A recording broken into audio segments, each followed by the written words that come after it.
नमस्कार। राजस्थान कॉलेज शिक्षा आयुक्तालय का यह है ज्ञानदूत 2.0 और मैं हूं राजनीतिक विज्ञान का सहायक आचार्य कानराज पुनिया। आज हम बहुत ही महत्वपूर्ण एक टॉपिक की बात करने वाले हैं जो राजनीतिक विचारों के साथ जुड़ा हुआ टॉपिक है। थोड़ी सी हम इस विचार के यदि बैकग्राउंड में जाएं या देखें तो आपको राजनीति विज्ञान में दो प्रकार के विचार पढ़ाए जाते हैं। एक तो पढ़ाए जाते हैं वेस्टर्न थॉट और एक पढ़ाया जाता है ईस्टर्न थॉट। ईस्टर्न थॉट में जनरली आपने देखा है तो हम इंडियन विचारकों को पढ़ते हैं, भारतीय विचारकों को पढ़ते हैं, जबकि वेस्टर्न थॉट के अंदर या हम यूनानी विचारकों को पढ़ते हैं, रोमन विचारकों को पढ़ते हैं। उसके बाद में आधुनिक काल के अंदर आते आते हम सामाजिक समझौतावादी विचारकों को पढ़ते हैं, उपयोगितावादी विचारकों को पढ़ते हैं, समाजवादी समाज वैज्ञानिक विचारकों को पढ़ते हैं, उदारवादी कॉन्सेप्ट को पढ़ते हैं। सबसे पहले तो हमें ये समझना होगा कि ऐसा क्यों होता है कि वेस्टर्न थॉट्स अलग पढ़ाया जाता है और ईस्टर्न थॉट या मैं कहूँ आपसे इंडियन थॉट जो है वो अलग क्यों पढ़ाया जाता है, या इसमें फ़र्क क्या है। एक तो ये हमें बहुत ज़रूरी है समझना। मैं आपको बहुत सिंपल सी बात बता देता हूँ। वेस्टर्न थॉट या थॉट जो हैं इसको जो हम दो भागों में बांटते हैं, एक हम इसको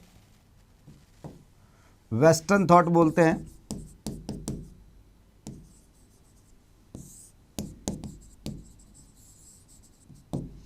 और एक हम इसको ईस्टर्न थॉट पढ़ते हैं, या मान लीजिए आप उसको इंडियन थॉट कह देते हैं। आपके सब्जेक्ट में इसको इंडियन थॉट के नाम से ही पढ़ाया जाता है। मैं बहुत सिंपल सी बात बता देता हूँ। इंडियन थॉट जो हैं या हमारा जो हम भारतीय विचार पढ़ते हैं, चाहे उसमें कौटिल्य को पढ़ते हैं या हम फिलॉसफी के अंदर वेदांत पढ़ते हैं या सांख्य पढ़ते हैं, योग पढ़ते हैं, चारवाक पढ़ते हैं, जैन बौद्ध जो भी फिलॉसफी की हम बात करते हैं, थॉट की बात करते हैं, तो आप वहाँ एक बहुत इम्पोर्टेंट बात देखोगे। वो ये है कि एक तो जो भी इंडियन थॉट है वो अपने आप में पूर्णतया एक सिंगल जो है वो पूरी तरीके से स्वतंत्र विचार आपको नज़र आता है। एक से दूसरे के बीच में कनेक्टिविटी आप देखने की कोशिश करोगे तो ऐसा मिलेगा नहीं। आपको यूँ लगेगा कि ये एकदम अलग है और ये एकदम अलग बात कह रहे हैं। यानी मेरा कहने का मतलब जो है वो कोई लंबवत विकास नहीं है। जैसा यूनानी थॉट के अंदर आपको देखने को मिलेगा कि यहाँ जो विकास हुआ है वो लंबवत हुआ है। लंबवत का मतलब यह है कि आप मान लीजिए रोमन थॉट को पढ़ना चाहते हैं तो आपको ग्रीक थॉट पढ़ना पड़ेगा, और ग्रीक थॉट को पढ़ना चाहते हैं तो आपको हिब्रू सोसाइटी के थॉट को पढ़ना पड़ेगा। और यदि आप मान लीजिए रोमन थॉट के बाद आधुनिक में जाते हैं तो एक दूसरे को हॉब्स को पढ़ने के लिए आप पढ़ना है आपको या पढ़ना चाहते हैं तो सीधी सी बात है आपको पहले भी इस थॉट को मार्सिलियो में भी देखना पड़ेगा। एक विकास जो है उसकी एक तारतम्यता है। हॉब्स बाद में लॉक पढ़ते हैं, फिर रूसो पढ़ते हैं, है ना। एक प्रॉब्लम्स जो लेके चला उस प्रॉब्लम का आगे वाले ने क्या समाधान दिया वो एक तरीके से लंबवत चलता रहा। दूसरा, हमारी जो इंडियन फिलॉसफी है या थॉट है ये एक प्रकार की विद्यार्थियों जीवन पद्धति है। यह हमें दिखाता है कि जीवन कैसे जीना चाहिए, जबकि ये पूरी तरीके से बौद्धिक थॉट है जहाँ जीवन पद्धति से लेना देना कम है, जबकि यहाँ से ज़्यादा है। हमारा थॉट जो इंडियन थॉट है वो अति बौद्धिकता है। वहाँ आपको देखेंगे वहाँ एक व्यवहारिक समस्या है और उसकी प्रॉब्लम को वो सॉल्व करने की कोशिश करता है। जैसे दुख क्या है, दुख के समाधान क्या है, दुख का कारण क्या है, ये हम ढूंढते हैं। जबकि यहाँ आप देखना चाहोगे तो ऐसा आपको देखने को नहीं मिलेगा। ये एक प्रकार से वेस्टर्न थॉट अपन समझें तो इसकी जो उत्पत्ति हुई है ये उत्पत्ति हुई है जिज्ञासा से। इसकी उत्पत्ति का कारण है जिज्ञासा, जानने की इच्छा से इसकी उत्पत्ति हुई है। जबकि हमारा एक प्रकार का व्यवहारिक सिस्टम है जिसमें हम जीवन पद्धति के बारे में सिखाते हैं कि किस प्रकार से आपको रहना चाहिए, किस प्रकार से जीवन में हमें ढलना चाहिए, क्या हमारा सिस्टम हो सकता है ना। जैसे अपन चारवाक पढ़ते हैं तो वो भी एक जीवन पद्धति बताता है, यावत जीवेत सुखम जीवेत ऋणम कृत्वा घृतम पीवेत देश्य भस्मीभूतस्य पुनरागमन को, ये हम पढ़ते हैं। तो ये एक प्रकार की जीवन थॉट, बल जैन देख लें, बौद्ध देख लें, योग देख लें, सांख्य देख लें, न्याय देख लें, वैशेषिक देख लें, मीमांसा देख लें, वेदांत देख लें, या इसके बाद का जो उत्तर वैदिक काल है, अरविंदो को पढ़ेंगे हम, आप पढ़ दें, राधा कृष्णन को आप पढ़ लें, है ना, गांधी को पढ़ लें, है ना, उनकी जो फिलॉसफी है वो अपने तरीके से काम करती है। सबसे अच्छी बात तो हमारी इंडियन फिलॉसफी की है, इसलिए ये थॉट और ये थॉट दोनों ही अलग पढ़ा जाता है, ये एकदम अलग है और ये अलग है। आज हमारी बात जो होनी है वो वेस्टर्न थॉट से होनी है। आपको जानकारी के लिए बता दूं, वेस्टर्न थॉट की जो उत्पत्ति मानी जाती है या बैकग्राउंड में अपन देखना चाहते हैं तो उत्पत्ति ग्रीक से मानी जाती है, यूनान से मानी जाती है, जन्मभूमि माना जाता है यूनान। मगर यूनानी थॉट को पढ़ने से पहले आपको देखना पड़ेगा इससे पहले की सोसाइटी में क्या था। आप और हम सब जानते हैं, हमने बहुत अच्छी तरीके से इन चीज़ों को समझा है कि मानव की उत्पत्ति जो हुई वो अफ्रीका में हुई, और स्टार्ट में जब इंसान इस धरती पर आया था उस समय केवल और केवल एक प्राकृतिक जिंदगी, स्वाभाविक जिंदगी जो उनकी थी वैसी वो जी रहा था। धीरे धीरे मिलकर रहने लगा और एक चरवाहे के रूप में काम करने लगा। चरवाहे कबीलों में बदल गए, कबीलों ने स्थायित्व लिया, आदमी ने खेती करना सीख लिया। पर आपको जानकारी के लिए बता दूं कि जब ये लोग एक व्यवस्थित जिंदगी जीने की शुरुआत कर रहे थे, प्रारंभ में जब चरवाहे और कबीले के रूप में, झुंड के रूप में रहते हुए वो अपनी ज़िंदगी की शुरुआत कर रहे थे, उस समय एक बहुत बड़ा महा निष्क्रमण हुआ, और वो निष्क्रमण हुआ विद्यार्थियों इजिप्ट के रास्ते एशिया में, और एशिया से यूरोप में। ये एक विकास का एक तरीका रहा जनरली, है ना।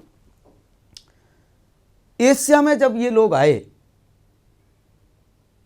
जिसको महा निष्क्रमण कह दूं मैं, उस समय इनके पास में कोई ऐसा धर्म, कोई ऐसी कोई ठप्पा लगा हुआ उस पर नहीं था कि ये यहूदी है, ये इस्लाम है, ये ईसाई है, या हिंदू है, या किसी अर्मेनियाई हैं, इस प्रकार का कोई ठप्पा नहीं था। उस समय रीति रिवाज, धर्म, कानून, नैतिकता, ये सब एक ही चीज़ें हुआ, जादू टोना, ये एक ही चीज़ें हुआ करती थी, इससे बाहर आदमी नहीं देखा करता था। स्टार्ट में यदि हम बात करें, आज से आप ये समझ लीजिए लगभग 5000 साल पहले की मैं बात करूं, तो इंसान इस रूप में रहता था। धीरे धीरे ये जो महानिष्क्रमण था, जो अफ्रीका से एशिया में प्रवेश किया, और इन लोगों ने यहाँ आकर एशिया के अंदर, आपको पता है असीरिया का जो एरिया, असीरिया कहते हैं विद्यार्थियों इराक और तुर्की का एरिया जनरली, है ना, पूरा नहीं है आज के टाइम का, मगर एक जनरली एशिया और तुर्की का, इराक तुर्की का एरिया कहलाता है, ये असीरिया का क्षेत्र कहलाता था। यहाँ से होते हुए ये लोग यरूशलेम में आ गए। यरूशलेम जिसको फ़लस्तीन बोला जाता था, ये फ़लस्तीन आ गए, और जब ये फ़लस्तीन में रह रहे थे उस समय पहली बार हिब्रू काल, इसको हिब्रू काल कहते हैं जनरली, है ना, ये हिब्रू युग है, या इसको हिब्रू युग लिख दूं मैं, ये हिब्रू युग है। इस हिब्रू युग के अंदर पहली बार एक संस्था अस्तित्व में आई, जिस संस्था का नाम था जजेज। आपने नाम सुना नहीं होगा, ये पॉलिटिकल एक संस्था है जो इन हिब्रू लोगों की एक संस्था हुआ करती थी, कबीले की संस्था होती थी। ये काल जो था विद्यार्थियों, ये मोजेज का काल था। यहाँ महान कबीलाई नेता हुआ करते थे मोजेज का काल था। ये लोग पैगंबरी व्यवस्था से चलते थे, मसीहा अपने आप को के अंदर एक ईश्वर का प्रतिनिधि मानते थे, ये कि ये हमारा ईश्वर का प्रतिनिधि है। और आप अच्छी तरीके से जानते हैं कि पहला जो पैगंबर माना जाता है वो इब्राहिम माना जाता है। इब्राहिम इज़ द फर्स्ट पैगंबर, या मसीहा कह दो या पैगंबर कह दो, कोई उससे फ़र्क नहीं पड़ता है। और इसी इब्राहिम से ही विचारों को मानने वाले जो लोग थे उनमें से ही बहुत सारे धर्म निकल गए, बहुत सारी अपने अपने अलग हो गए। जैसे अर्मेनियाई अलग हो गए तो वो अर्मेनियाई धर्म कहलाने लग गया। जब यहूदी धर्म बन गया, यह के काल में जब यहूदी आ गए तो यहूदियों ने अपना धर्म बना दिया। ये इब्राहिमी है, सबके सब जो हैं उसका अपना गुरु है, वो इब्राहिम है या हिब्रू है, ये समझ लीजिए। इसको इब्राहिम कह दो या इब्रू युग कह दो। इसके बाद में ही एक मसीहा हुआ जिसका नाम ईसा मसीह था। आप जानते हैं 4 ईसा पूर्व में हुआ, 29 ईस्वी के अंदर उन्हें फांसी दे दी गई, या आप जानते हैं उसे तख्ते पर लटका दिया गया। वो अलग चीज़ है, उनका अपना तरीका था उस समय यहूदी काल के अंदर। और जब ईसा मसीह को मौत दे दी गई तो उसके बाद एक धर्म पनपा उनके विचारों को लेकर, एक जिसको हम ईसाई धर्म कहते हैं। 632 के अंदर इसी से ही मोहम्मद साहब जो अंतिम पैगंबर थे या 52 नंबर पैगंबर थे, ये 52वें नंबर के पैगंबर कहलाते हैं। मोहम्मद साहब अंतिम पैगंबर माने जाते हैं। पैगंबर 52 हुए हैं, अंतिम पैगंबर है वो मोहम्मद साहब है।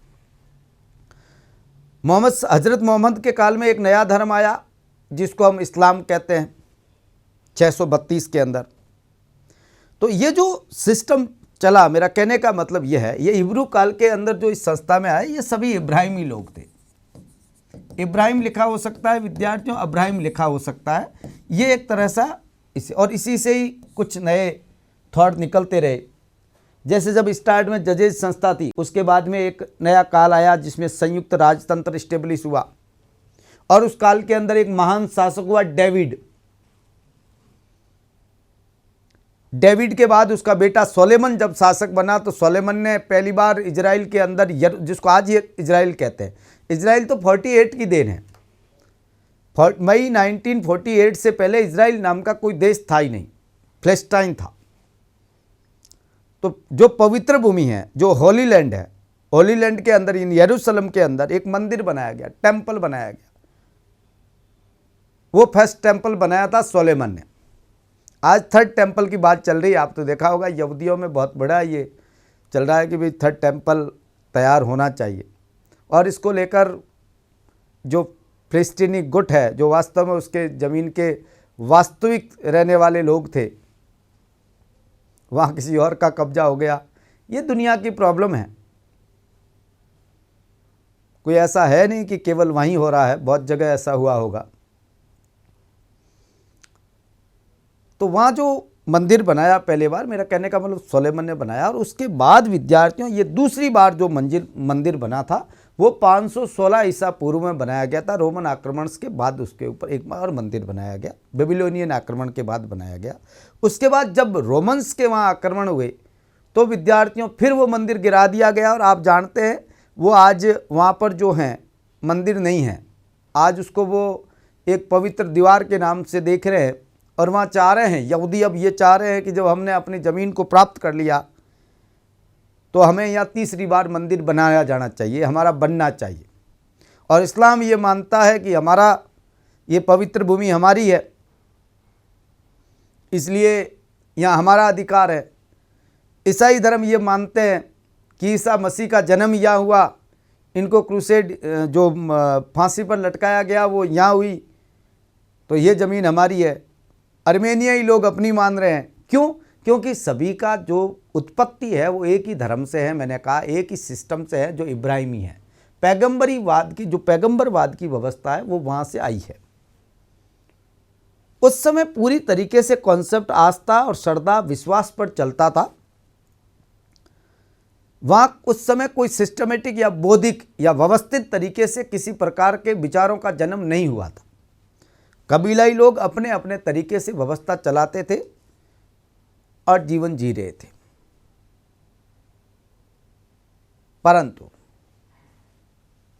6वीं शताब्दी के आते आते, या इससे आप बैक में देखोगे समानांतर, तो एक थॉट पैदा हुआ जो व्यवस्थित था, सिस्टमेटिक था, बुद्धि और तर्क पर आधारित था, और वो विचार था ग्रीक थॉट। यानी हिब्रू थॉट से ही एक थॉट निकला जिसको हम कहते हैं विद्यार्थियों ग्रीक थॉट। ऐसे ये थॉट इससे प्रभावित नहीं है। क्यों नहीं है प्रभावित? जनरली कम प्रभावित है।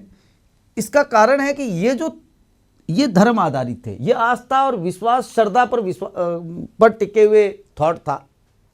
यहाँ पैगंबरी व्यवस्था चलती थी। हाँ, पॉलिटिकल साइंस की दृष्टि से देखें तो यहाँ कुछ संस्थाओं ने जन्म लिया जो वास्तव में समाज को बांधने वाली थी। जैसे जजेस संस्था का जन्म हुआ, जैसे राजतंत्रीय व्यवस्था का जन्म हुआ, जैसे कवर्नेंट्स का थॉट जो है वो यहाँ से आया है। अनुबंध का थॉट जिसको बोलते हैं, अनुबंध का थॉट यहाँ से आया।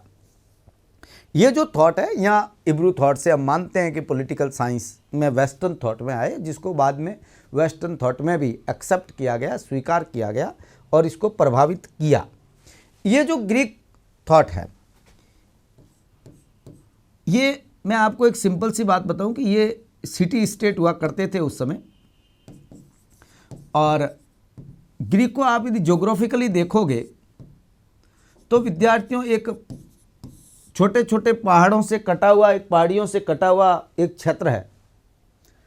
और उस समय ग्रीक के अंदर छोटे छोटे नगर राज्य हुआ करते थे, जिनको जनरली जो सिटी स्टेट होते थे उनको पोलिस बोला जाता था ग्रीक भाषा में। और यहाँ ऐसे बहुत सारे लोग हुए, इस प्रकार की बहुत सारे विचारों का जो जन्म हुआ। जैसे मैं आपको बताऊं, आपको पता है ग्रीक ने पहली बार व्यवस्थित तरीके से ओलंपिक खेल की शुरुआत की 776 ईसा पूर्व। उस समय रोम की नींव डाली गई, आपको पता है। तो रोम उस समय ग्रीक के अधीन हुआ करता था, जिसको आजकल इटली बोलते हैं, उसके अधीन होता था। उन्होंने डाली। आपको पता है यहाँ पर एक परिषद होती थी गैरुसिया, अग्रज परिषद जिसको बोलते हैं, यहाँ काम करती थी। यहाँ आप देखोगे तो ऐसे धार्मिक पदाधिकारी होते थे जिसको आजकल अपन राजा बोलते हैं। राजा वास्तव में एक धार्मिक पदाधिकारी होता था, बाद में एक पॉलिटिकल हेड हो गया, ये बात अलग है। तो यहाँ से आया। इसी दौरान आपको पता है बहुत बड़े बड़े विचारक हुए, जैसे हेरोडोटस का नाम आपने सुना है, ये यहाँ हुए। पाइथागोरस यहाँ हुआ, यूक्लिड यहाँ हुए, एलेक्सीमेंडर यहाँ हुआ। हेरोडोटस, पार्मेनाइडिस जैसे लोगों का जो जन्म हुआ वो यहाँ हुआ। तो हम यहाँ वेस्टर्न में यूनान को इसलिए हम इम्पोर्टेंस देते हैं या इसलिए हम महत्वपूर्ण मानते हैं कि वास्तव में व्यवस्थित जो विचार जन्म हुए, व्यवस्थित समाज का जो थॉट दिया या व्यवस्थित विचारधारा का जो जन्म हुआ, वो व्यवस्थित विचार जो जन्म हुआ था ये यूनान से हुआ। बाकी ऐसा नहीं थॉट यहाँ से शुरू हुआ, नहीं, थॉट तो इंसान के साथ पैदा हो गया, मगर व्यवस्थित विचार जो जन्म हुआ वो यहाँ हुआ। यहाँ एक प्रॉब्लम थी उस समय जो हिब्रू थॉट से प्रभावित थी, वो ये थी कि वो ये सोचते थे कि इस जगत का जो मूल कारण है वो वास्तव में निरपेक्ष है, अपरिवर्तनशील है, शाश्वत है, या फिर परिवर्तनशील है, अस्थायी है। यदि जिस प्रकार से चेंजेज आ रहे हैं, कबीले से, चरवाहे से हम एग्रीकल्चर में प्रवेश कर गए, धीरे धीरे ये राजनीतिक संस्थाएं अस्तित्व में आ रही है, यदि परिवर्तन ही है तो फिर इसका मतलब क्या है? इस दुनिया का आधार क्या है जो स्थायित्व देता है, जिसको जनरली वेस्टर्न थॉट के अंदर बी एंड बी कमिंग की प्रॉब्लम से नाम से जाना, बी एंड बी कमिंग की प्रॉब्लम के नाम से जानते हैं। यहाँ एक विचार हुआ, विचारक पैदा हुआ जिसे फादर ऑफ द फिलॉसफी कहते हैं इस ग्रीक थॉट के अंदर, जिसे फादर ऑफ फिलॉसफी के नाम से जानते हैं।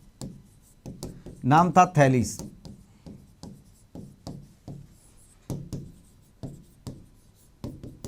थैलीस वास्तव में जिस मत का समर्थक था वो प्रकृतिवादी मत था, और जिसको जनरली हम कहते हैं माइलेशियन मत, जिसने पहली बार ये कहा कि जीव और जगत का मूल तत्व है वो जल है, जल ही जीवन है। जल प्राकृतिक तत्व है, इसलिए इस मत को माइलेशियन मत कहते हैं, या इस मत का दूसरा नाम है विद्यार्थियों, वो है प्रकृतिवादी मत, कोई फर्क नहीं पड़ता इससे। ये फर्स्ट थॉट है, फिलॉसफी के जन्म का पहला थॉट है। और ये जो थैलीज हैं, ये विद्यार्थियों यूनान के सप्त ऋषियों में इसकी गणना होती है, जिसने ये माना कि जल ही जीवन है। थैलीस के बाद इसका एक शिष्य था जिसका नाम था अलेक्जेंडर। अलेक्जेंडर के बाद एक विचारक हुआ जिसका नाम था अलेक्जीमेनीज। आपको उसका नाम ज़्यादा याद रखने की ज़रूरत नहीं है। और अलेक्जीमेनीज के बाद में वहाँ एक नया थॉट आया जिसको सेमी सर्कस स्कूल के नाम से जानते हैं। उस सेमी सर्कस स्कूल का जो मुखिया था वो था पाइथागोरस। सेमी सर्कस स्कूल का जो वास्तव में मुख्यालय है बनाया गया था, उस आज के टाइम में हम देखेंगे तो कीटोन में है, ketone in Italy present time में, मगर उस समय यूनान एरिया था। तो सेमी सर्कस स्कूल आई जो ये मानते थे कि फिलॉसफी है वो संगीत है, दर्शन है वो संगीत है। और उसी दौरान एक वेस्टर्न थॉट के अंदर एक नई प्रकार की स्कूल आई या नई प्रकार का थॉट आया जिसको हम कहते हैं सोफिस्ट थॉट। सोफिस्ट मानववादी, संशयवादी, सुखवादी, वस्तुवादी, सापेक्षतावादी एक विचार है जो जनरली इस थॉट में विश्वास करते हैं कि सभी वस्तुओं का मापदंड है वो मानव है, मानव माप के सिद्धांत को मानकर चलते हैं। इस प्रकार का थॉट सेमी सर्कस स्कूल के बाद में वहाँ आया, यानी पाइथागोरस के मत के बाद वहाँ ये चलता रहा। ये लोग सब कुछ परिवर्तनशील मानते थे, जिन्हें लोग जनरली जो वेस्टर्न थॉट में शब्दों के बाजीगर या बौद्धिक वेश्याएं कहते थे, अर्ध शिक्षक अर्ध प्रोफेसर के नाम से जाना जाता है।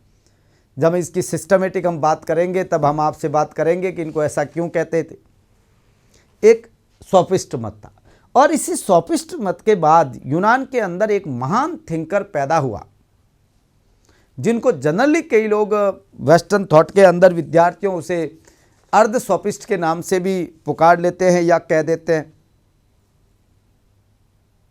और यहाँ से एक नई फिलॉसफी जन्म हुआ जिस फिलॉसफी को हम पॉलिटिकल फिलॉसफी कहते हैं, जिनका पहला विचारक था वो था प्लाटोन या प्लेटो।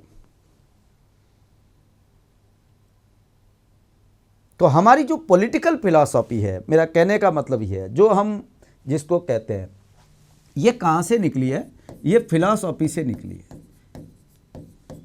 फिलॉसफी जो है सभी शास्त्रों की माता है या सर्वोच्च शास्त्र है, ये मान लीजिए आप। इस फिलॉसफी के अंदर विद्यार्थियों, फिलॉसफी का मतलब क्या होता है? ये ग्रीक भाषा का शब्द है। एक तो शब्द है फिलॉस और दूसरा शब्द है विद्यार्थियों सोफिया। फिलॉस का मतलब होता है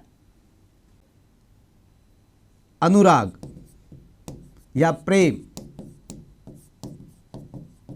और सोफिया का मतलब होता है ज्ञान, अर्थात ज्ञान के प्रति प्रेम या ज्ञान के प्रति जो अनुराग है, जिज्ञासा जिसको अपन कहते हैं, वो फिलॉसफी है वेस्टर्न थॉट में। हमारे इसको हिंदी में हम मानते हैं, इसको कहते हैं दर्शन शास्त्र। दर्शन शास्त्र का मतलब होता है दर्श्यते यच इति दर्शनम, अर्थात जो परम तत्व है, किसको देखना? परम तत्व को देखना। जीव और जगत का मूल तत्व है, उसका आत्म साक्षात्कार करना जो है वो कहलाती है दर्शन शास्त्र। ऐसे ट्रांसलेटेड में ठीक है, मैंने आपसे कहा है, हम कभी पढ़ते हैं तो उसका केवल शब्दों का जो हम ट्रांसलेशन कर पाते हैं, भावनाओं को नहीं कर पाते। तो हमारे यहाँ जो फिलॉसफी हम शब्द यूज करते हैं, इसका मतलब होता है दर्श्यते यच इति दर्शनम, अर्थात जो जीव और जगत का मूल तत्व है, उस मूल तत्व का आत्म साक्षात्कार करना। मूल तत्व का आत्म साक्षात्कार जो करना कहलाता है, वो कहलाता है विद्यार्थियों दर्शन शास्त्र। जबकि फिलॉसफी का शाब्दिक अर्थ होता है ज्ञान के प्रति प्यार या ज्ञान के प्रति अनुराग।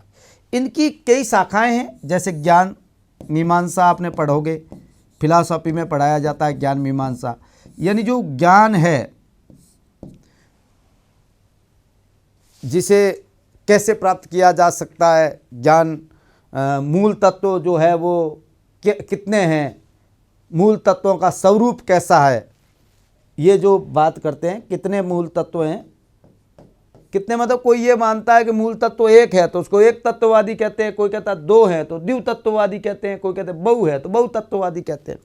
यदि और तत्व कैसा है अर्थात यदि चेतन है तो उसे आध्यात्मिकतावादी कहते हैं, अचेतन है तो उसे भौतिकतावादी कहते हैं। जैसे कार्ल मार्क्स भौतिकतावादी है, क्यों? क्योंकि मूल तत्व है वो अचेतन। हॉब्स भौतिकतावादी है, मूल तत्व है वो जड़ है। तो ऐसे तत्व मीमांसा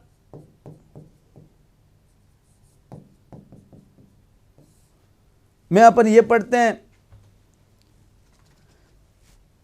सॉरी ये तत्व मीमांसा है, कितने तत्व हैं, ये तत्व मीमांसा इसको बोलते हैं, इसको बोलते हैं ज्ञान मीमांसा।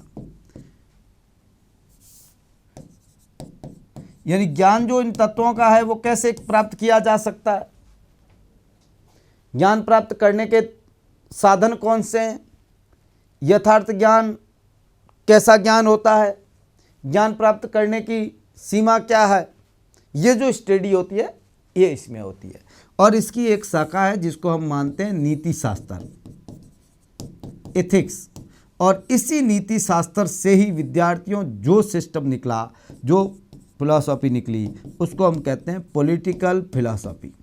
अर्थात पॉलिटिकल फिलॉसफी जो है वो नीति शास्त्र का हिस्सा है। फिलॉसफी, पॉलिटिकल साइंस की माँ कौन है? पॉलिटिकल साइंस की माँ है फिलॉसफी। और फिलॉसफी का कौन सा सब सब्जेक्ट है? तो है नीति शास्त्र, इथिक्स। फिलॉसफी की जो इथिक्स है उससे पॉलिटिकल फिलॉसफी निकली है। आप समझ रहे हैं, पॉलिटिकल फिलॉसफी यहां से निकली है, ये पॉलिटिकल फिलॉसफी। इस फिलॉसफी का जो जन्म हुआ, व्यवस्थित समाज का जो पॉलिटिकल फिलॉसफी का वास्तव में अपन जन्म मानते हैं,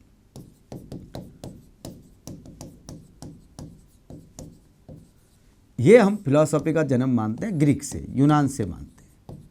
अब यूनान में पहला जो थॉट इससे पहले हुआ जिसको हम कहते हैं सुकरात, नाम आपने सुना होगा विद्यार्थियों, महान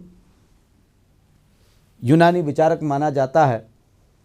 इसे दर्शन से पूर्व का, ईसा से पूर्व का ईसाई कहा जाता है, या दर्शन के लिए बलिदान देने वाला व्यक्ति कहा जाता है, जो ये मानता था कि ज्ञान ही सद्गुण है। 469 ईसा पूर्व, कोई डेट फिक्स नहीं है, मगर आसपास उसका जन्म हुआ। एक अनपढ़ व्यक्ति, पढ़ा लिखा नहीं था, चेहरे से भद्दा था, मगर विचार उसके बहुत मान थे। और इसी से ही एक विचारक निकला जिसका नाम था, इसका शिष्य था, जिसका हम प्लाटोन बोलते हैं। और प्लाटोन का शिष्य था जिसको हम एरिस्टोटल बोलते हैं या अरस्तु बोलते हैं।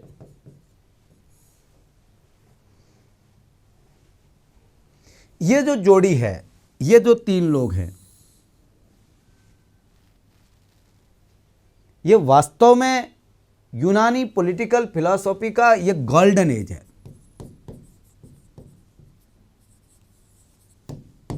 ये महान युग है, आप ये समझिए, जिसके अंदर इन विचारों का जन्म हुआ।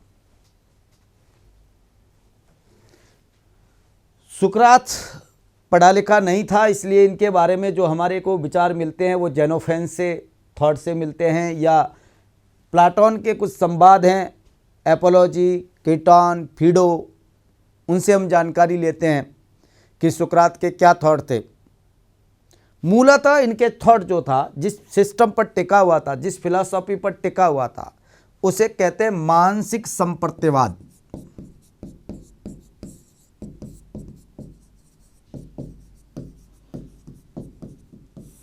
मानसिक संप्रत्यवाद का मतलब यह है कि किसी भी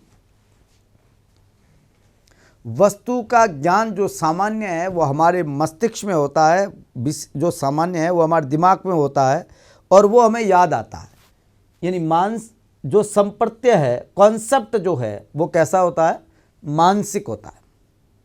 जैसे वो कहता है कि जो मानसिक प्रत्यय है वो पूर्ण है।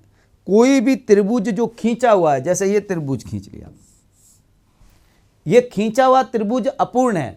जो दिमाग के अंदर आपके त्रिभुज है वो पूर्ण त्रिभुज था। इसको आकृति सिद्धांत कहते हैं। वो आपके दिमाग में, क्योंकि त्रिभुज के अंदर ये खिंचाई में कई दीवारें जो मोटाई है, ये तो उसमें हिस्सा ही नहीं है। वास्तव में शुद्ध ज्ञान है। मेरा कहने का मतलब यह है, जो परफेक्ट ज्ञान है वो मानसिक है, वो प्रत्यय है। और प्रत्यय कहाँ रहते हैं? मानसिक मस्तिष्क में रहते हैं। इस थॉट को विद्यार्थियों थोड़ा सा डेवलप करके इसने कहा प्लाटोन ने कि नहीं, ऐसा नहीं है।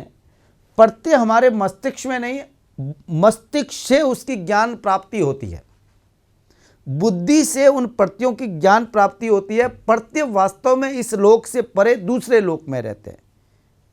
अर्थात ये जिस प्रत्यय की बात कह रहा है वह अलौकिक प्रत्यय की बात कह रहा है। प्रत्यय मतलब आइडियाज, कॉन्सेप्ट नहीं, यहाँ आइडिया हो गया। ये आइडिया जो नॉलेज है, वास्तविक ज्ञान है, वो ज्ञान हम सब फोटोकॉपी हैं। इस दुनिया में जितनी भी चीज़ें हैं सब फोटोकॉपी हैं। वास्तविक इस दुनिया की चीज़ों की जो ओरिजिनल कॉपी है वो इस लोक से परे लोक में है, जो अलौकिक जगत है उसके अंदर है। और उसका ज्ञान हम प्राप्त करते हैं, वो हम बुद्धि से करते हैं।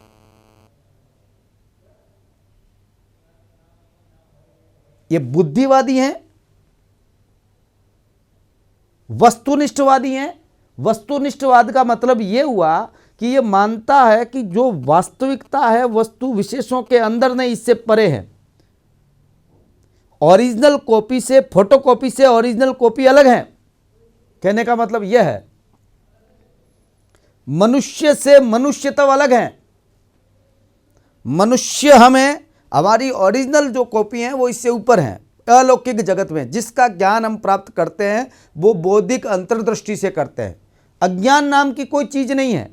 हाँ, ज्ञान की सीमा का दायरा कम हो सकता है, उसकी जो स्टैंडर्ड है वो लो हो सकता है। कहने का मतलब यह है,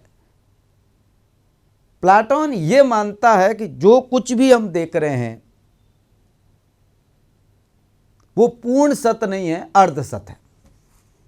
ये जगत जो है वो अर्ध सत्य है।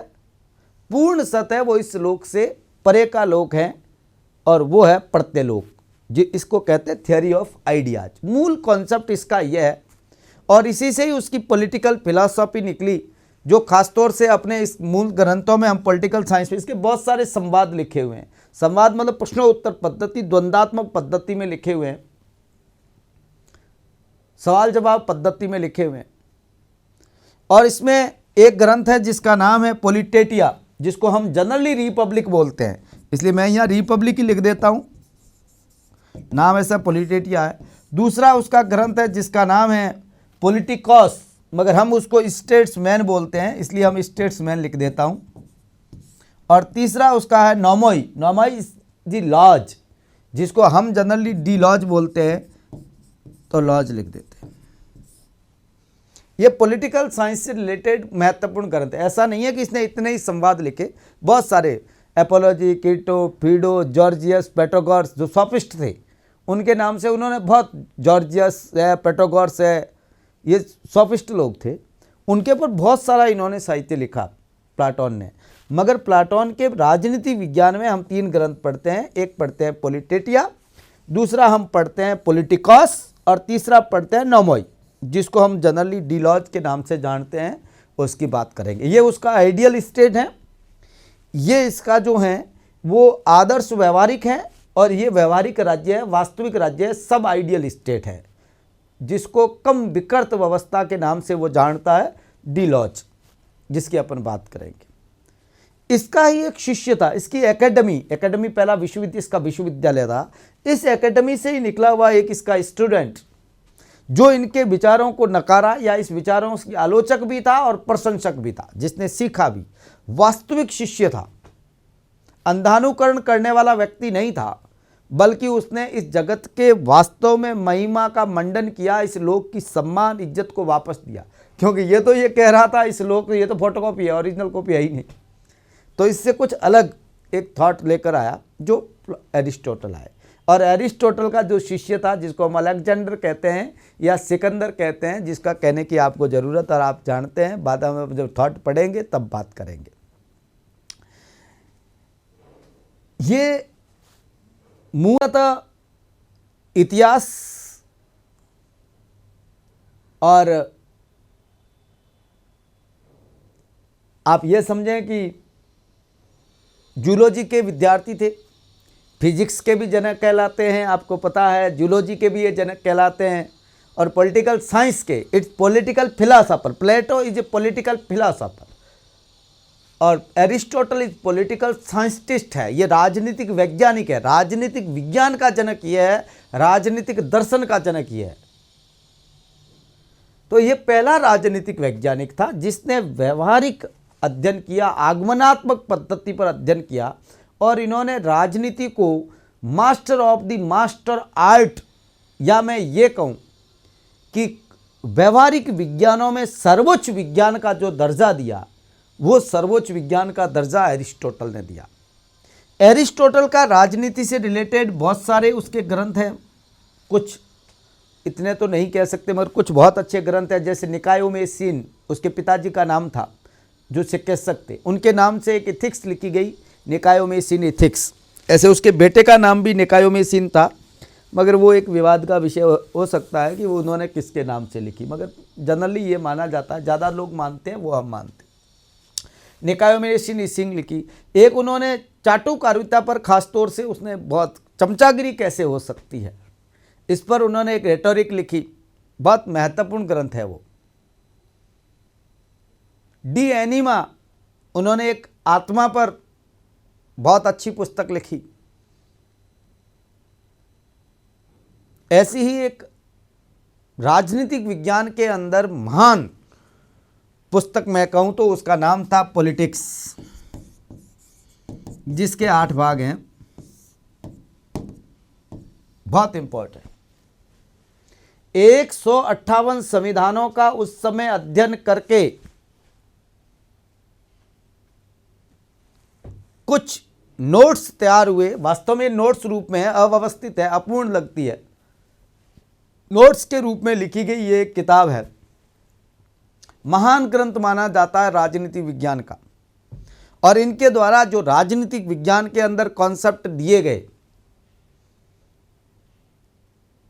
वो इतने इंपॉर्टेंट है कि वो आज से 2300 साल 2400 साल पहले भी इतने ही महत्वपूर्ण थे जितने आज लगते हैं। कानून आधारित राज्य को सर्वोच्च राज्य की बात कहना, आइडियल स्टेट मानना, नागरिकता की परिभाषा, राज्यों का वर्गीकरण, संविधानवाद, तुलनात्मक राजनीति, इस सब का जनक कहीं न कहीं देखा जाता है तो एरिस्टोटल को देखा जाता है।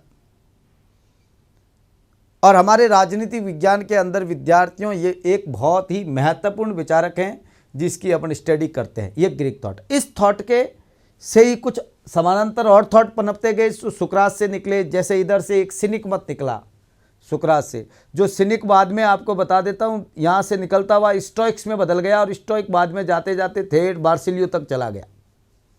दूसरा इनसे एक मत निकला सिनिक के साथ, सेरेनाइक मत। सेरेनाइक्स जो हैं वो सेरेनाइक आगे जाकर एपिक्यूरियन बन गए, और एपिक्यूरियनवाद जिसको बोलते हैं, अपन पढ़ेंगे एपिक्यूरियन को, जो ग्रीकी था। एपिक्यूरियन के बाद जो थॉट इससे निकला वो धीरे धीरे सुखवादी भौतिकतावादी थॉट में बदल गया। हम आगे बात करेंगे, जब बेंथम वगैरह की बात करते हैं तो वहाँ जाकर हमें वापस मिलते हैं ये थॉट, कहीं ना कहीं नज़र आ जाता है, कहीं ना कहीं छाया नज़र आती है। इसलिए देखिए ये जो व्यक्ति है ये पूर्ण ग्रीक कहलाता है, और ये यूनानियों का गुरु कहलाता है, विश्वकोशी कहलाता है, जबकि ये पूर्ण ग्रीक कहलाता है। और इसी थॉट को एरिस्टोटल से ही बाद में आपको पता है मैसिडोनियन साम्राज्य स्टेब्लिश हो गया। और जब मैसिडोनियन साम्राज्य स्टेब्लिश हो गया तो मैसिडोनिया जो सिकंदर की सत्ता स्थापित हो गई, तो यूनानी विचार दब गए और ज़्यादा मैसिडोनियन साम्राज्य चला नहीं। 322 के अंदर जब सिकंदर की मौत हो गई तो ये ताश के पत्तों की तरह गिर गया। और उसके बाद एक बहुत बड़ा साम्राज्य जो इंतजार कर रहा था वास्तव में देखा जाए तो, जिसको हम रोमन साम्राज्य कहते हैं, रोमन राजतंत्र के बाद रोमन गणतांत्रिक व्यवस्था स्टेब्लिश हुई 510 ईसा पूर्व के आसपास मानी जाती है जनरली, है ना, रोमन गणतंत्र। मगर रोमन गणतंत्र वास्तव में जो आगे बढ़ा, वास्तव में जो ऊंचाइयां प्राप्त की, वो ऑगस्टस के काल में की, जूलियस सीजर के काल में की। ऑगस्टस का बाप था जूलियस सीजर, जूलियस सीजर के काल में की। और उसी दौरान ये जो यूनानी थॉट था ये विद्यार्थियों उधर चला गया। रोम साम्राज्य के अंदर संरक्षण मिला जिसमें आपको पता है पोलिबियस, सिसरो, सेनेका, है ना। और इसके बाद इस रोमन थॉट के अंदर, इटालियन थॉट के अंदर बहुत सारे विचारक पनपे। कैस्टेंटाइन के काल में ईसाई धर्म जो है वो बहुत, सेनेका और सिसरो के बीच की घटनाओं में यदि बात करें तो दो इम्पोर्टेंट दुर्घटनाएं हुई उस दौरान दुनिया के इतिहास में, या घटनाएं घटी। एक तो ईसाई धर्म पैदा हो गया और दूसरा जो इब्राहिमी धर्म से निकला, मैंने आपसे कहा यहूदियों से निकला। और दूसरा एक और बात हुई, वो ये हुई कि जो रोमन गणतांत्रिक व्यवस्था थी वो विद्यार्थियों राजतंत्र में पनप गई और ऑगस्टस शासक बन गया वहाँ का, जूलियस सीजर के बाद। अर्थात आप ये समझिए 24 ईसा पूर्व के 27 ईसा पूर्व के आसपास वहाँ ऐसा हो गया। कॉन्स्टेंटाइन के काल के अंदर 4वीं शताब्दी में उन्होंने राजधर्म ईसाई घोषित कर दिया। थियोडोरिस के काल के अंदर एकमात्र राजकीय धर्म ईसाई हो गया। ईसाई धर्म का प्रभाव राजनीति पर बढ़ता गया, जबरदस्त तरीके से बढ़ता गया, मेरा कहने का मतलब यह है। और 800 ईस्वी के अंदर दुनिया के सामने एक बहुत बड़ा नाटक किया गया। क्रिसमस के दिन उस रोम के गिरजे के अंदर, जिसे पोप का कार्यालय मानते हैं, वहां पर शार्लिमैन को पोप ने ताज पहनाया और एक होली एम्पायर स्टेब्लिश हो गया, पवित्र साम्राज्य के नाम से स्टेब्लिश हो गया, जो न तो रोमन था, न साम्राज्य था, न पवित्र था। वोल्टेयर ने जैसा लिखा, ज्यादा दिन तक चल इसलिए नहीं पाया कि धर्म राज सत्ता के ऊपर धर्म सत्ता हावी हो गई। और जब धर्म सत्ता हावी हो जाती है, सबसे गंदा होता है पुजारी का तंत्र। और जब पुजारी तंत्र स्टेब्लिश हो गया, पोप शाही स्टेब्लिश हो गई, पोप भ्रष्ट हो गया, पथ भ्रष्ट हो गया, व्यभिचारी हो गया, चोर लुटेरा हो गया, राज्यों को लड़ाने, झगड़ाने, फूट डालने का काम पोप ने शुरू कर दिया। और पोप के विरुद्ध एक नई विचारधारा पनपी। पोप के समर्थक भी रहे, ऐसी बात नहीं है। आप पढ़ेंगे तो हम पढ़ेंगे, जैसे आप ऑगस्टाइन की बात करोगे तो ऑगस्टाइन 2 राज्यों का सिद्धांत देता है। ग्रेगोरियन प्रथम पढ़ेंगे आप तो उसमें 2 तलवारों का सिद्धांत दिया। एक्विनस जिसने ये कहा कि पोप जो है या चर्च जो है वो सामाजिक संगठन का ताज है। ग्रेगरी प्रथम, सेंट पीटर जो पहला पोप था, ऐसे बहुत सारे लोग हुए जिन्होंने पोप शाही का समर्थन किया। परंतु समय के साथ व्यवस्थाएं बदली पोप के भ्रष्ट तरीके को देखकर। और 1307 के आसपास तो आप देखेंगे तो प्रॉब्लम यहाँ तक, 1305 में तो ये हो गई कि पोप भी अपने आप में दरबार अपना छोड़कर रोम से और एविगन चला गया। जब एविगन चला गया वो फ्रांस चला गया, एविग्नॉन के अंदर रहने लग गया, वहां पर उसने अपना कार्यालय बना दिया। और 377 के आसपास में आते आते तो विद्यार्थियों 1377 के आसपास से आते आते तो वहां पर 2 पोप हो गए। एक पोप बैठता था एविग्नॉन में, एक पोप बैठता था रोम में। तो पोप शाही के विरुद्ध लोग खड़े होने लगे, परिषद, महापरिषदें बुलाई जाने लगी। और इस पोप शाही के विरुद्ध जिन लोगों ने खड़े हुए उनको हम कहते हैं मार्सिलियो दी पेडुआ, नाम सुना है आपने। वॉयक्लिफ, जिसको आपने सुना होगा, जो लेबोरेटरी खासतौर से जो मजदूर संगठन थे उसके मेंबर थे, वॉयक्लिफ का नाम सुना होगा। दांते, जिसने आदर्श साम्राज्यवाद या विश्ववाद की बात की। Nicholas de Cusa, Nicholas de Cusa is the medieval age का ये लास्ट थॉट मानते हैं, यदि कूसा को माने तो। कूसा ये ऐसे थॉट हुए जिन्होंने विद्यार्थियों खासतौर से विरोध किया पोपशाही का और राज सत्ता को ऊपर माना। अंततः हुआ भी ये कि धर्म सत्ता और राज्य सत्ता का पृथक्करण हो गया और एक इटली के अंदर एक पुनर्जागरण के बाद, धर्म सुधार के बाद एक नया विचारक पैदा हुआ जिसे आधुनिक राजनीति विज्ञान का जनक कहते हैं, जिसको हम मैकियावेली के नाम से जानते हैं। और मैकियावेली के बाद जो ये बीच का काल था, जो पोपशाही धर्म की सत्ता का काल था, मध्य काल था, इसको कहते हैं अराजनीतिक युग। यहां किसी प्रकार के राजनीतिक विचार का जन्म नहीं हुआ। यह ब्लैक एज था, एक प्रकार का काला युग था, अंध युग था, अंधकारमय युग था। यहां तर्क, बुद्धि, विवेक की बात नहीं हुई। यहां आस्था और विश्वास, श्रद्धा के आधार पर धर्म की सत्ता चलती रही, पोपशाही चलती रही। रोमन काल के मतलब गणतांत्रिक व्यवस्था के बाद अपन देखते हैं तो आपको ये थॉट देखने को नहीं मिलेगा। उसके बाद यहां पर हॉब्स, लॉक, रूसो जैसे व्यक्ति हुए जिन्होंने व्यक्तिवाद को एस्टेब्लिश किया। रूसो तो नहीं कह, मगर खासतौर से आप हॉब्स और लॉक वो पढ़ोगे तो व्यक्तिवाद का समर्थन किया। लॉक जैसे ने प्राकृतिक अधिकारों की बात कही, जिस सामाजिक समझौता राज्य की उत्पत्ति हुई है वो नागरिक द्वारा की है। व्यक्ति को केंद्र माना गया, राज्य को साधन के रूप में रखा गया। इसी से एक थॉट पनपा जिसको हम उपयोगितावादी विचार कहते हैं। ह्यूम के बाद का थॉट, ह्यूम को पढ़ें, आप पढ़ोगे। हम जनरली जिसमें पढ़ेंगे बेंथम और जॉन स्टुअर्ट मिल को पढ़ेंगे। उपयोगितावादी विचारक आए और इससे ही एक नया आगे पनपता आप देखेंगे तो 19वीं सदी के अंदर एक नया बहुत ही क्रांतिकारी और बहुत ही महत्वपूर्ण और मजदूरों को केंद्र में मानकर एक प्रकार का वैज्ञानिक दृष्टिकोण पर आधारित समाज शास्त्र तो इससे समाजवाद तो इससे पहले ब्रिटेन में आ ही रखा था, मगर वो काल्पनिक एक थॉट था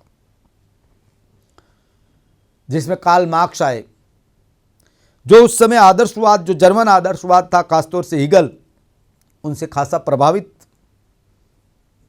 नजर आता है। और आलोचक भी तो देखिए, कोई भी थॉट आगे जाता है तो उसमें होता ही। ये थॉट आए और धीरे धीरे ये दुनिया आगे बढ़ती गई और आज हम जानते हैं, आप और हम सब, हम वैश्वीकरण के उस दौर से गुजर रहे हैं। इतनी तेज़ी से रफ्तार के साथ हम बढ़ रहे हैं विद्यार्थियों कि ये हम कल्पना भी नहीं कर सकते कि ये यदि रफ्तार कायम रही तो हम किधर चले जाएंगे, क्योंकि दुनिया की रफ्तार इतनी तेज है कि हम अपने आप को कहीं इसमें सेट पाते ही नहीं हैं। मैं व्यक्तिगत बात करूं, मैंने पिछले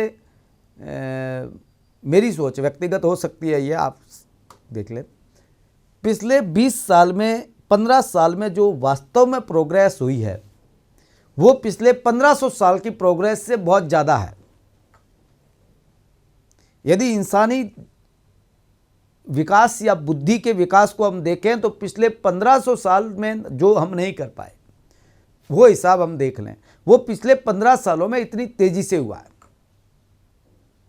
और यदि ये रफ्तार वैसे कायम रही तो मैं आपको बता देता हूं, आने वाले 4 या 5 साल के अंदर स्थिति वो आ जाएगी कि इंसान अपने ऊपर से मौत का और मेह का, बारिश का, दोनों ही नियंत्रण खो लेगा।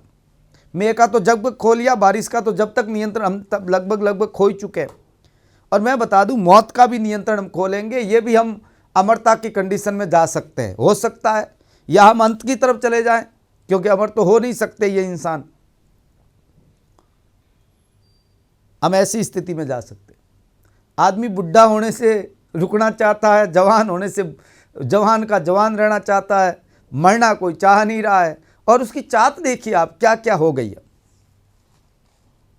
तो हो सकता है आने वाले 4-5 साल के अंदर दुनिया के सामने कुछ बहुत बड़ा हो सकता है मैं ये भी एक थॉट ये भी हो सकता है कि प्रकृति अपने आप को एडजस्ट कर लेती है और प्रकृति कुछ ऐसा कर ले कि आदमी को अपनी औकात समझ में आ जाए, ये भी हो सकता है। मगर मैं आपको एक ही बात कहना चाहता हूं, ये ज्ञान दूत जो प्रोग्राम है जो हम आपके बीच लेकर आए हैं, इसका मूल उद्देश्य यह है कि विद्यार्थियों तक सीधी क्लास हमारी पहुंचे और विद्यार्थी हमारी बात को सीखे समझे। ये केवल इंट्रोडक्टरी में बात कर रहा था, हम थॉट में जब बात करेंगे तब यहाँ से शुरू करेंगे, प्लाटोन से और सोक्रेटिस की थोड़ी बहुत बात करेंगे और उसके बाद हम आगे पढ़ना शुरू करेंगे। बस मैं यही कहना चाहूँगा आज तो कि आप बहुत अच्छी मेहनत करिए। बस निराश मत हो बंदे, तकदीर तेरे साथ है, लिखने वाले ने लिख दिया, कलम खुदा के हाथ है। आगे क्या होगा इसका तो हम तय नहीं कर सकते, मगर इतना तो हम तय कर ही सकते हैं क्या है क्या। बस सबसे ज़रूरी चीज़ है एजुकेशन, और एजुकेशन के सिवाय हमारे पास, एजुकेशन का मतलब केवल आप ज्ञान के भंडार और डाटा बनकर नहीं रह जाएं, डाटा सेंटर बन के नहीं रह जाएं, बल्कि चिंतन को समझें, उस चिंतन को एक्सेप्ट करें, उस चिंतन के अनुसार आप मानवीय व्यवहार करें, ये बहुत ज़रूरी होता है। इसलिए तो विद्यार्थियों कहा जाता है इल्मिदा समझते हैं तकरीरों से बदलता है ज़माना, सियासतें समझती है नारों से बदलता है ज़माना, हाकिमों ने फरमाया है हुक्मनामों से बदलता है ज़माना, कातिबों ने लिखा है कायदों से बदलता है ज़माना, पर मिजाज जा बदलने को ये काफ़ी नहीं होता, नसीहत देने वाले बदले तो बदलता है ज़माना। इसलिए ज़रूरी है हम और आप दोनों बदलें, अच्छे से पढ़ें। हमारे पास एक ही विकल्प है और इस विकल्प का कोई तोड़ नहीं है, ना कोई जोड़ है। बस हम अच्छे से मेहनत करें, पढ़ें। मैं आपको देता हूं बहुत बहुत धन्यवाद। अगली क्लास में मिलेंगे। Thank you.